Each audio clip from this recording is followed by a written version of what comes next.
So this was the read-along that they had to go through your history for the ancient time, The Child's History of the World by Virgil M. Hillier. It is really great for the age group that I was teaching, which was my first grader and my third grader this year. It was very appropriate, age appropriate. I feel like it was short enough on the parts that we read. So let's say they'd have us read like a chapter, and it'd be just about 3 pages. It really didn't take very long to get through. It was very interesting. For them, they had nice little pictures. So I think it's a really great resource that I would totally recommend using this book. And that is by Calvert Education.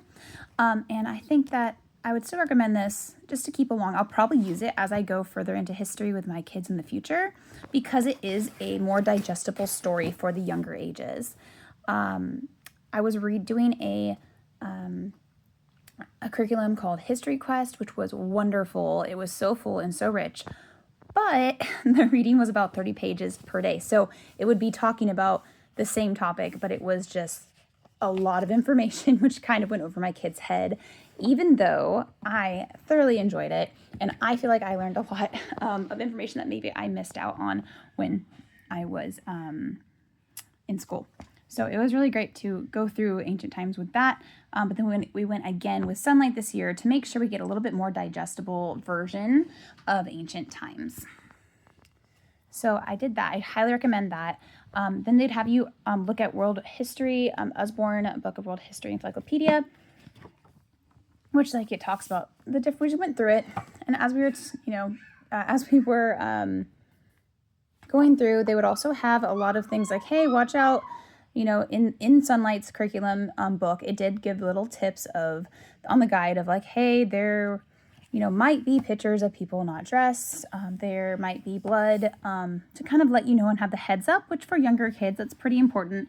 So there were many times where I'd be like showing them and I just kind of cover it because they would be like, oh my gosh, where's their clothes? And I'm like, well, first of all, it's just a illustration. They're not too graphic, but from the parent side, there is a little bit of some of it's a little bit too visual, and my kids just they get really concerned about that. So as they get older, they're going to see these things, but it's nice that the curriculum gives you the choice of what you want to do with that, of how much you want to show them, and just let you know like, hey, heads up, this page has something's a little bit more graphic than maybe what they might be expecting. I love how they always have the maps in here, and it was a nice little wrap up to what they are reading in here. And they also sometimes did the time traveler. I was not a huge fan of the time traveler. I'm sure it can be great. It was nice to have like these pictures about how the different castles, we didn't do castles, but how the different parts like of the Viking ship, we talk with the Vikings, but they kind of like, I don't know. I just don't feel like it was as smooth of a transition with the curriculum as the Usborne Book of World History was, and the A Child's History of the World. So it was nice for some things, but I don't know. It just, the storyline of having a kid going back in time and stuff like that could be really great for your child. For my kids, it just was more of a distraction. So we didn't really use this one very much. Plus, they had most of it was a lot of the medieval castle stuff, which we were not doing yet. So, and then, so that is what Sonlight really had for us. Because it was such a nice, easy read this year, we actually finished pretty early. We finished by pretty much Christmas time with what we needed to read. We kept reading ahead because of very short bits, which is really great if you want to let them have time to digest on it. Because we did study the year before, we wanted to make sure that we kept going and learning. And so they got a few different ways of how to, study history, all in ancient times. So they did the ancient times that we did the year before with History Quest. They did ancient times through Sonlight with Child's History of the World, and also the Usborne Book of World History, and some of the read-alouds that went along with the different time periods. And then when we finished, because I needed to still have them do something, we ended up doing the Story of the World as a read-aloud, and we just added that to our daily routine, and this was their history, and they really loved the read-aloud style. They love just hearing me read it, and then I'd have them kind of do a dictation of what they liked about it, what they learned from it, and what happened. Just like, well, what did we read about today? What did we read about yesterday? And however simple or excited they were around it, they would describe that. I feel like it was really rich. It was a nice little order from the older. It is pretty secular. They do talk about the Israelites. They do talk about different scripture. There are some scripture passages that they do have that talk about the different stories about the Israelites coming in, and also like King Nebuchadnezzar, which is a story from the Bible. So they have little parts where it just tells the story, but it's more stories. It's more like a once upon a time story, even though it is from the Bible. So I think it could be used really well if you are a secular learner.